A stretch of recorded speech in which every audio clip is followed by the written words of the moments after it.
Dear Clash Guards, I confess my emotions have been a mess.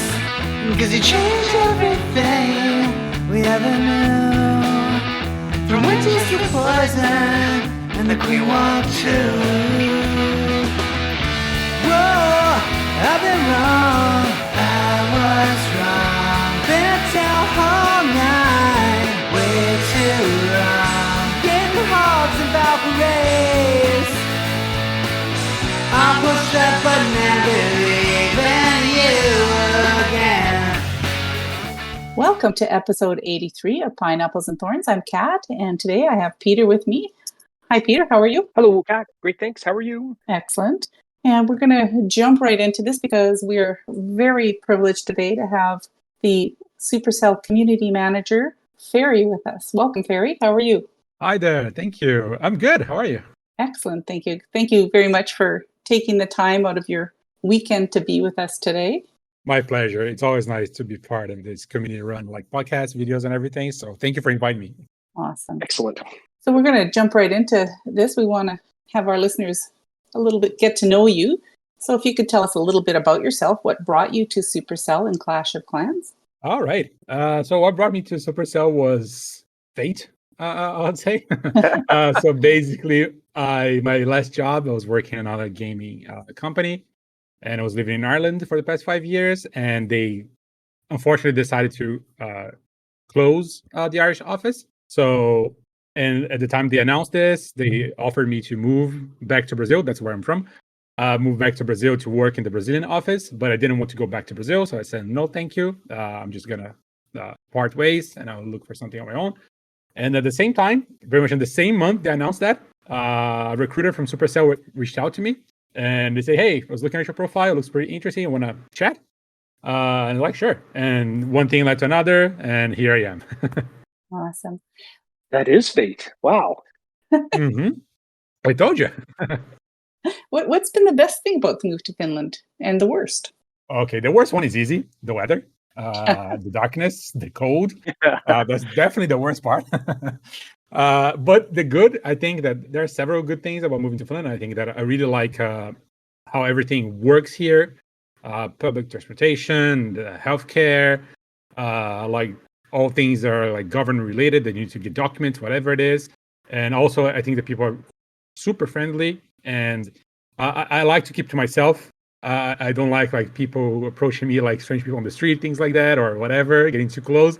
And they're very respectful of your personal space, something that I also really appreciate. So I think those are the best things about moving here. Yeah, it sounds almost like Canada.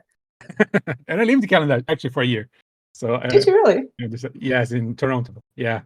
Yeah, it's not quite as dark here, but okay. Yeah. we do get the cold. True. And you had the opportunity to work with Darian a little bit before he moved on. How do you feel about being the main community manager for Clash of Clans now that he's moved on? It's a lot of pressure, not gonna lie, for several reasons. Taking over after Darian, who is amazing, is super hard. Someone who's been in the community for a long time, so everyone recognizes him, loves him. He's amazing. And there's also the other side of the coin. That's like Clash of Clans is a game that's been around for so long, has an established community and everything. So it's really hard to step in something like that and say, hey, I'm the new guy. So it's very scary at the same time, and there's a lot of pressure. But I also love that. I love like changes. I love like doing new things. So to me, at the same time, it's also scary, but also pretty exciting. So it is a struggle. Not gonna lie, it is a struggle. A lot of pros and cons, but overall, I would say that I think I'm doing well. But the future will tell. Yeah. For sure. So, do you have a favorite memory of working with Darian? I know you guys had a lot of fun with some of the videos that you put out. Yes. I mean, yeah, the videos were super fun. But I think favorite memory I have of him was something that he did that was super cool. I think that when I started, he ran this unofficial, let's say, therapy sessions. He was just like, hey, Ferri, let's just like go upstairs, let's sit down for an hour, just like chat about life things, challenges, whatever it is. It was just like a super cool thing that he just wanted to do because he knows how hard it can be to like be in a game like Clash or starting a job and everything like that, moving to a new country. So it was something really nice that he did. He would take the time to do this, just to chat, just to see how I'm doing, to see what he can do to help. And those are moments I really cherish because we got to chat about a lot of things, about life, about his experience, about my experience. So that's something that I'm gonna take with me for the rest of my life. That's awesome. Yeah. So tell us a little bit some of the challenges that you're facing as a community manager. Is there a really fun part of your job and the least fun? Yes. Okay. So most fun part I would say is being able to create content and think about like great things that you can do for the community and for the game. Think of ways how we can like bring new things, exciting things, like change things how they were done before in the past. Maybe things can be done in a different way that it's like better. So I think the most fun part is like being able to do those things, try new things, and just like being like with a game again as big as Clash. It's a privilege because we have like huge communities, a lot of players, like players that have been playing the game for so long. And I think it's a privilege to be able to do that and work with these players because I'm talking with content creators all the time as well. They're pro players, like people that work for Supercell, for Clash of Clans for a long time. And I think the most fun part is being able to do that and work with those people. And the least fun part, I would say, is juggling everything you have to do. Because sometimes it can be a lot. And especially since Darian left, I was left by myself. So it's really, really hard and challenging to juggle everything because there's so much happening with the game. There's so much we have planned. There's so much you need to think about. The content you're producing, the plans we have for the future, the videos you have to do, to record, to write the scripts, and everything else. Everything we do with the content creators as well. So there's so much happening that it's sometimes quite hard to juggle everything. But that's something it will get better as soon as I have another partner, which I'm looking forward to. Yeah, for sure. So I'm sure our listeners would like to know, and I think you've mentioned it on other podcasts before, is that you do play an account in Clash of Clans. What town hall level are you currently? I'm currently 12. So, and I know that's one of the town halls that a lot of people struggle to get out of. It takes a while, so I'm thinking that boat. I'm in the same boat. So I'm town hall 12, but I started playing, and I'm super honest about this. I always share that. I started playing last year, so I'm fairly new to Clash of Clans. Not like I've been playing the game for 3, 4, 5 years. So I'm doing my best to always be like caught up to everything. I'm always reading, watching videos, and everything. But yeah, still town hall 12, but doing my best. Do you have a favorite attack comp that you use in war or farming?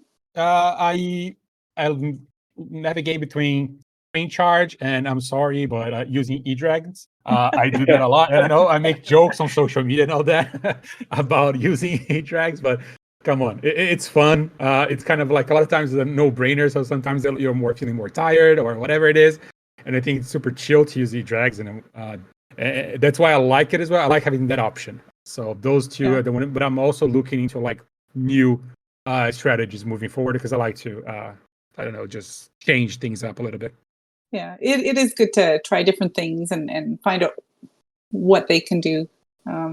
People always make fun of E-Drags, but I have seen some really nice attacks with them, and there are some people that are really, really good using them. Exactly. Like I know, like where people say it requires no skill, but it does require skill. Like you can always master something, so you can always make it better and everything. So I do think that using E-Drags is it's no joke. I think it's just a strategy, and you can make it like even better.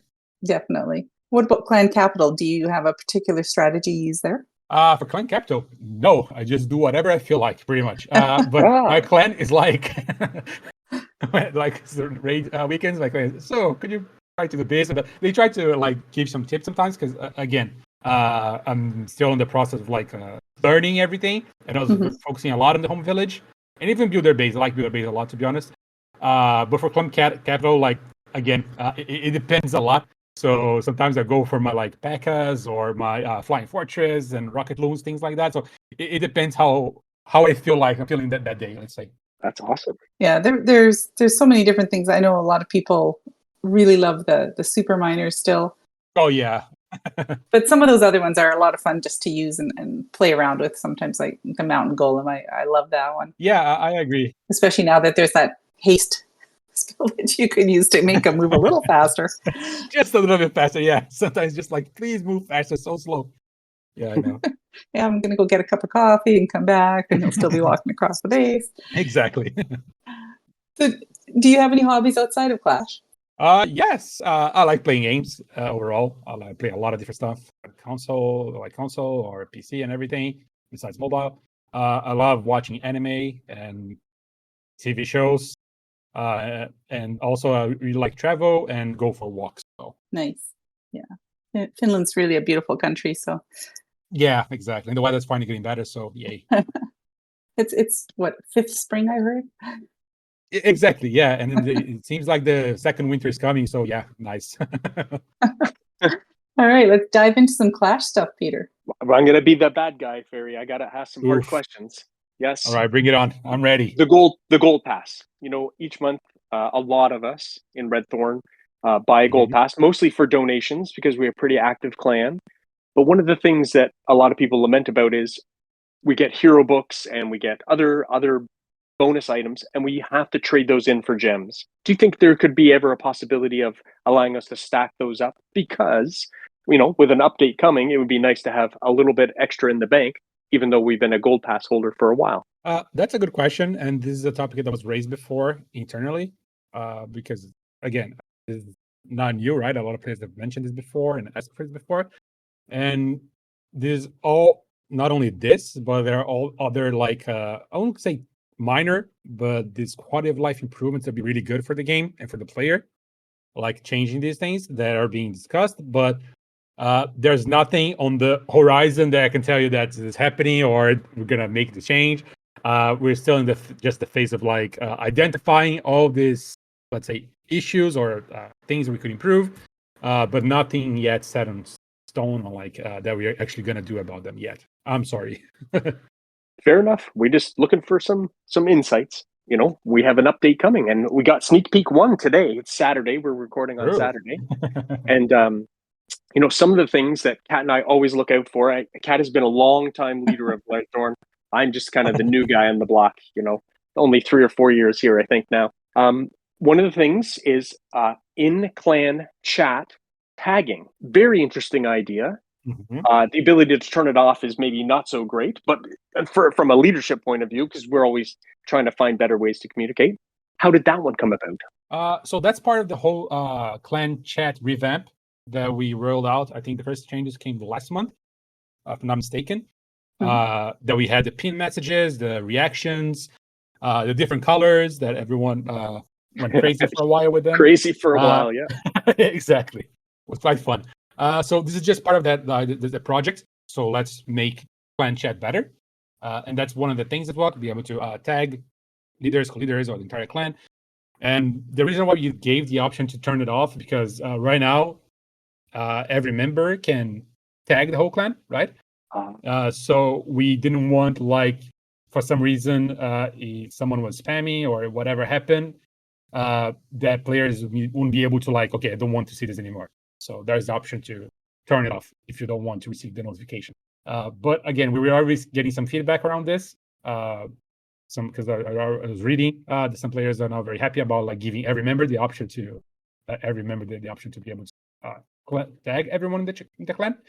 There should be limited, maybe just leaders and co-leaders and everything. So we're definitely going to listen to all the feedback, see how it goes, and then make changes if necessary. Fair enough. We're excited for the changes. You know, anything that can help us out is new and exciting. And we know that you have to try it before it's perfect. So we're been patient. Exactly. We played for a long time. We know it can be better. Absolutely, yes. One of the new things for 10.16 is a second siege machine in the clan castle. So we know we're going to get a clan castle upgrade, a little bit more hit points, and the storage spot. Why did you do that? I mean, we're only going to be able to use one. We know this because 2 would be overpowered.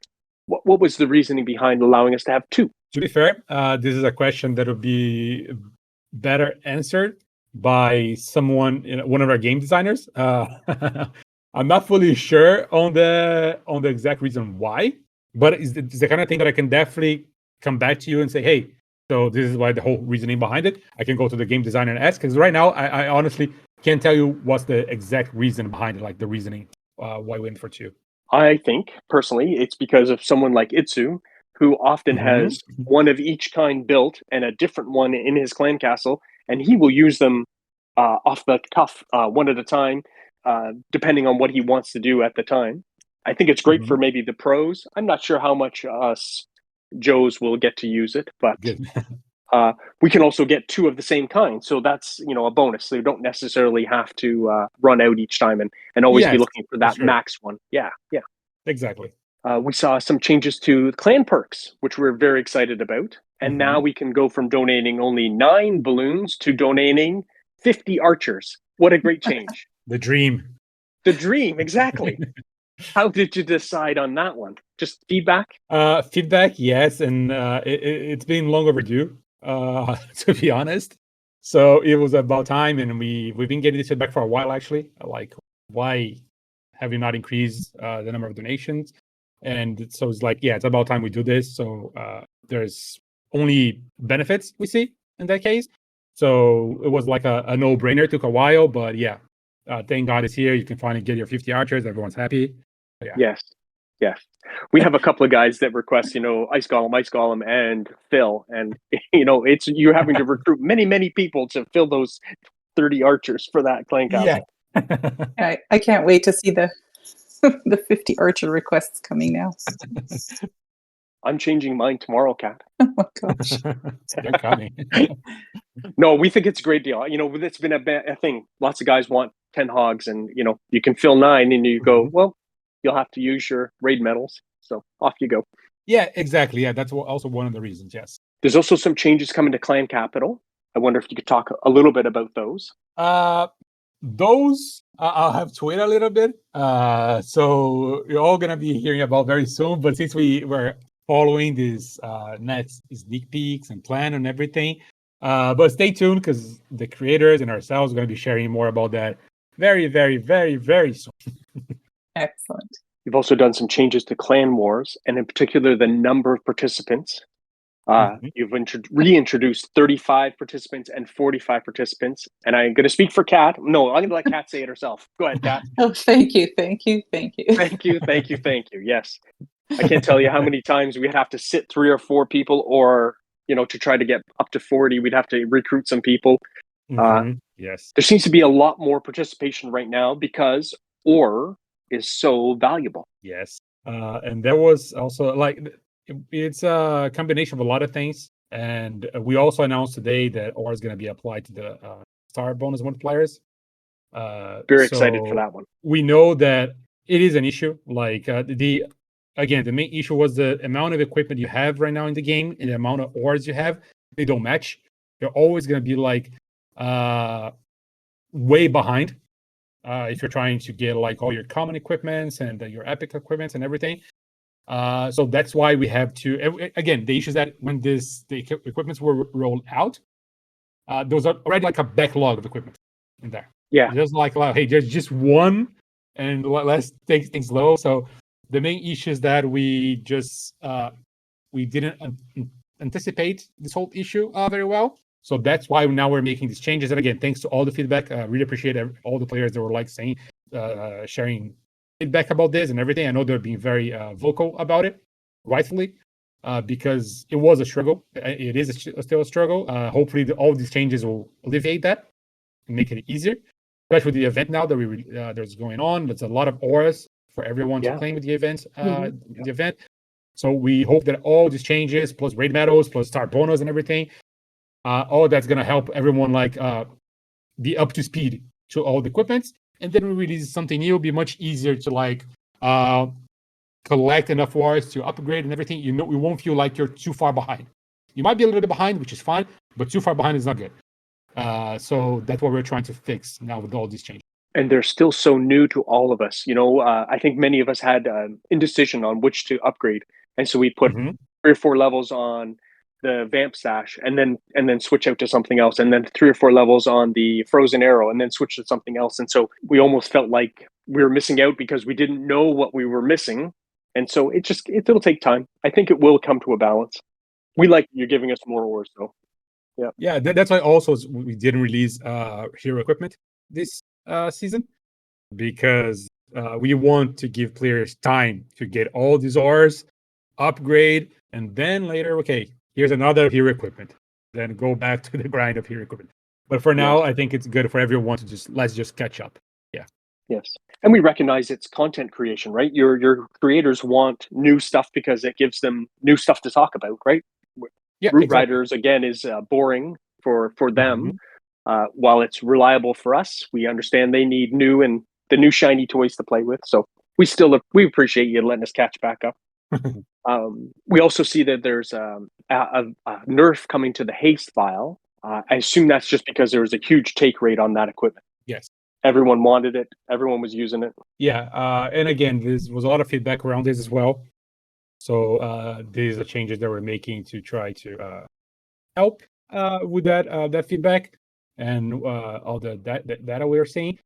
So, but again, all these changes, and again, talking also about Root Rider, we know that this is an issue to some and a blessing to others. Yes. And it is a struggle when you have a competitive scene in the game and like, let's say a non-competitive one. So you're trying to make the game fair for both of them, which a lot of times is not possible or it's super hard. So that's why we're now in the process of understanding, okay, what can we do to please both groups?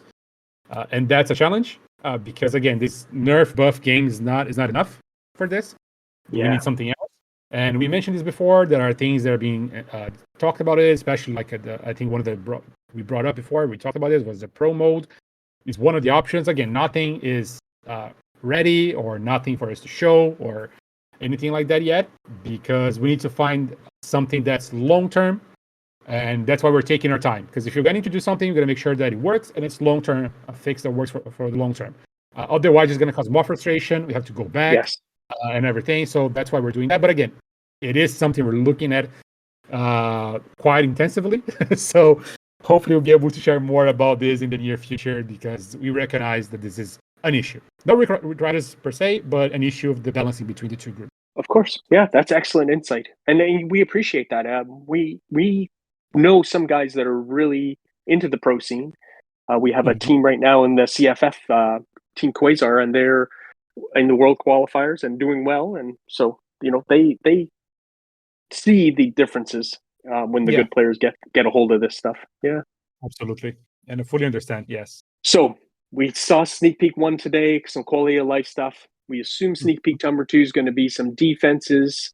Can you give us any insights, little hints? I say one of the hints I can give, stay tuned at 3 p.m. tomorrow. That's one of the hints I can give you. And the other hint I can give you is that for the next sneak peek, it will be related to buildings and defenses and things like that. So Fantastic. That's the next sneak peek. So yeah, Fair enough. But we're gonna share tomorrow, and again, content creators are also gonna be creating content around this and everything. But and then we're gonna have some extra stuff for when the patch comes out, but we'll reveal all that on the day. Fine. Okay, so let's jump ahead a little bit past the sneak peeks. Mm-hmm. Town Hall 17. Oof. You guys have kind of upped the ante, right? You've said we're going to do these things faster. Are you still on schedule for Town Hall 17 in 12 months after the release of Town Hall 16? So far, so good. No changes to our plan. And that's one of the perks about increasing the team size, right? That's one of the things we want to achieve, being able to deliver more in a short period of time.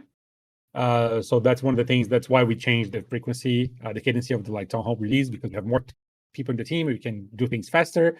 And the plan, again, is to keep our 12-month schedule. And so far, fantastic. So yeah, good. Yeah, that's amazing. So we touched briefly on the two different sides of the game. There's the casual players on one side and the pro players on the other. And there's been a lot of issues, and they were very vocal on Twitter and in the game and in the various Discord servers. There's this huge divide, it seems, between what the pro players want and what the casual average players want. Mm-hmm. And you guys are stuck in the middle. How do you handle something like that when you have such a wide gap between what the two bases of your game want? It's not easy, and just this is a tiny spoiler, but hopefully next week we're gonna be releasing a video where with one of our game designers, we'll be covering a lot of topics, and this is one of them. And I think the best person to talk about this is someone who's actively working on these things, because the game designers are the one who have to crack their heads how to fix the issue. We can imagine the front line being the shield, but they're the ones who have to actually fix the problem. So that's why we have this video with a game designer, so he can talk about what's happening, how we were tackling this, and all that. But this is like something that he's going to talk about. But it is a struggle; it's not easy at all, and it is one of their challenges they have right now. But again, it's something that we have to do. There's no way around it. We know that we can no longer keep this thing where we're trying to balance the game for both of them at the same time by just, again, nerfing or buffing troops, whatever it is. So there has to be something more. And that's what we're going to talk about as well in that video, and cover what is that something more. What else can we do? What is the long-term solution for this problem, which is not going to go away? This competitive scene is always going to be there. Let's say the casual players or the average players always going to be there. And we need to make sure that's like a good experience for everyone, no matter where you are in the game. Did it take you guys by surprise the strength of the backlash from especially the pro community? They were really, really upset about the whole thing. Yes, it took us by surprise. Again, it's on our side. We should have like anticipated and tried to predict a little bit better how the performance would be. But that's the thing. A lot of times in these cases, like there's so much you can figure out with tests, like internal testing. A lot it has to happen like with entire Terra base. We need time to gather the data, see how things are going, analyze. That's something else we also will mention in this video, is that it's really hard when you have so many players playing the game, like millions of players, and you have to analyze the data, understand how things are happening. Like we need time to look at those data, and we need time to look at feedback. So we need both. We can't just like look at one of them and say, okay, it's this. We need to look at both feedback and data. And then with those two, you decide what to do, what's the problem, how to fix it, and all that.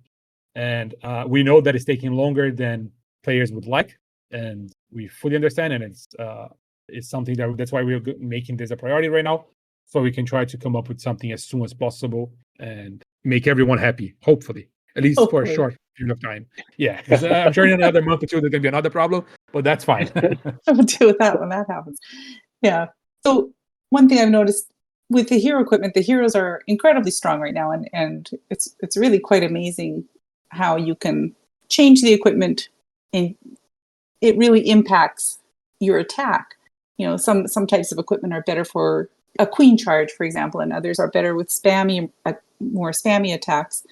Have you given any thought to reworking how often the equipment comes out? I know we paused on the equipment for this month, but maybe regular equipment coming out during the year, and then perhaps once or twice a year, give us a piece of epic equipment and make it something really special. And yes, this whole thing made us look back at our plans. So we're now looking to make changes to the cadency of release. Again, I don't have anything to tell you like, hey, it's gonna be like one next month and one another month. Like I don't have that to tell you, but I can tell you that we are making changes to our plan based on the feedback and based on everything that's happened, because we don't want to also saturate the game with these hero equipments, because they have to feel like something that, again, it's super cool, that is going to change your gameplay or going to change your strategy, but it has to be done in a way that it's pleasant for players. So we understand that, and again, we needed some time as well to analyze all the feedback and data around hero equipment, how things were being used or perceived and everything. So at least what I can say is that we are making changes, yes, to the whole schedule, but it is something we're going to be able to say for sure once we have that finalized. And okay, so here's the plan for the release of hero equipment, so at least everyone will know what to expect. Awesome. This month we had a really neat theme for the game. It was the Egypt theme. Mhm. Do you have a favorite scenery? A favorite can you- scenery? Scenery or skin from when for the length of time you've been playing? There's, every month there's a different theme. Yeah. So I really like. It depends for which hero and everything. But if we're talking about the scenery, I really, really like the space scenery. Yes. The release last month. I did because there were some very nice changes and details that were added in that scenery. That was super cool, and it's something that we're exploring more and more to make sceneries look even more appealing and cool. You're gonna be looking for these Easter eggs, whatever it is, these details, like the goblin that was like flying off in space and everything, like we did the last one. So, like right now, we have the Egypt scenery. You have like the portal, right? That we keep seeing just weird characters or creatures, whatever. So we're also making sceneries better. So for me, the space one is pretty cool for the time again. For the ones that I've seen being released so far, it's one that I really enjoy. And for skins, wow, it's really hard, but I really like the Lunar New Year skin for the Archer Queen and the Barbarian King. I love those two. And I love the Egypt one for Grand Warden. I think it's amazing. And for Royal Champion, that's the hard one. I always have a hard time picking a good one. The one I like the most for Royal Champion. Damn, I'll have to get back to you because I'm having a really hard time thinking of my favorite, at least. I don't know which one is my favorite right now. Can you give us any hints on any upcoming themes? Or is there something that you would like personally to see as a theme that maybe they're not working on yet, but that they might be able to bring in the future? Maybe it's something that, I mean, for seasons, I think like maybe it's something that was recently before, but I really like anything that's more medieval themed. I love the kind of thing, anything related to that. Anything related to like magical and like fantasy stuff. I'm a sucker for that as well. I love Final Fantasy, things like that. So anything that's more like fantasy universe, things like that, I love it. So those are something that I hope to see. Is there a possibility that special obstacles, like there was an original dragon statue and the old Christmas trees, we hear sometimes people have accidentally deleted, removed, sold their 2012, 2013 Christmas trees. Would there ever be an opportunity for people to go back and perhaps purchase those in the Supercell store? As far as I know, and I'm sorry, no, because they're supposed to be something unique from that period of time for that event or that season. So is the kind of stuff that it's like, if you got it, you got it. If you don't, I'm sorry. So as far as I know, there are no plans to bring those back. I'm sorry. Could I ask a question about Clan Capital? Super addition to the game. I think it was a very interesting cooperative effort for a clan. But Red Thorn, for one, has been maxed for quite a while. Do you have any plans for new Clan Capital levels? I know Home Village is the focus, but at the moment, no. I agree with you. I find this Clan Capital super fun. But one of the things that I think we mentioned last year or in the Q&A that we released this year, we're making Home Village our focus for the year. And again, the main reason is because we want to make it the best as possible before shifting our focus to something else or trying to like tackle everything at once. And that's not very efficient. So we're gonna make sure, okay, so Home Village, which is the core of the game, let's make sure this is like amazing, great. Now we can focus on other things.